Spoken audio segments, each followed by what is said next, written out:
याच्या आधी पण मी तुम्हाला सांगितलं होतं की आता 41 वर्षानंतर भारताचे पुन्हा एकदा अंतराळात मानव पाठवलेला आहे. ठीक आहे, आणि तो मान मिळवलेला आहे ग्रुप कॅप्टन शुभांशु शुक्ला. याच्या आधी पण मी करंट अफेअर मध्ये हे घेतलेलं होतं, पण त्यावेळी त्यांची जी मोहीम आहे हवामान खराब असल्यामुळे ते काही जाऊ शकले नाही पुढे, आणि आता ती काल झाली आहे त्याच्यामध्ये. तर काय आहे त्याचा मुद्दा, मिशनचे नाव काय आहे, ॲक्सिओम 4. लॉन्च तारीख काय त्याची 25 जून 2025 मध्ये आहे. कुठे, केनेडी स्पेस सेंटर फ्लोरिडा मध्ये आहे. आणि याच्यामध्ये जे रॉकेट यूज केले गेलेलं आहे ते कोणाचं आहे, स्पेसएक्सचं फाल्कन रॉकेट याच्यामध्ये इस्तेमाल केले गेलेलं आहे.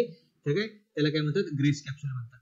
तर आता याच्यामध्ये भारताचं जर आपण बघितलं याच्यामध्ये ऐतिहासिक महत्व, तर शुभांशु शुक्ला काय आहेत, हे ISS म्हणजे इंटरनॅशनल स्पेस स्टेशन त्याच्यामध्ये पोहोचणारे पहिले भारतीय आहेत.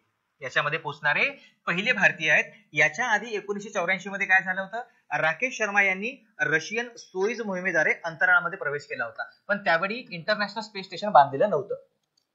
आता ते बांधलेलं आहे, तर त्याच्यामध्ये जाणारे हे पहिले ठरले. आता काय आहेत की यांनी संदेश दिलाय बघा, कुठून, अंतराळातून संदेश दिला. काय, 41 वर्षानंतर पुन्हा एकदा आपण अंतराळात पोहोचलो आहोत.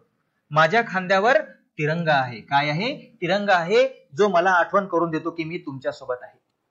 किती छान त्यांनी उद्गार याच्यामध्ये केलेला आहे की माझ्या खांद्यावर काय आहे, त्याच्यामध्ये तिरंगा आहे, जो मला आठवण करून देतो की मी तुमच्यासाठी आहे. आपल्या प्रधानमंत्र्यांनी सुद्धा त्यांच्यासाठी काय उद्गार काढले आहेत बघा. काय केलेले आहे, शुभांशु शुक्ला हे ISS वर जाणारे पहिले भारतीय ठरणार आहेत. ते 140 कोटी भारतीयांचे स्वप्न, आशा आणि आकांक्षा घेऊन गेलेले आहेत. हे आपल्या प्रधानमंत्र्यांनी त्यांच्यासाठी उद्गार काढलेले आहे राष्ट्रीय अभिमान म्हणून.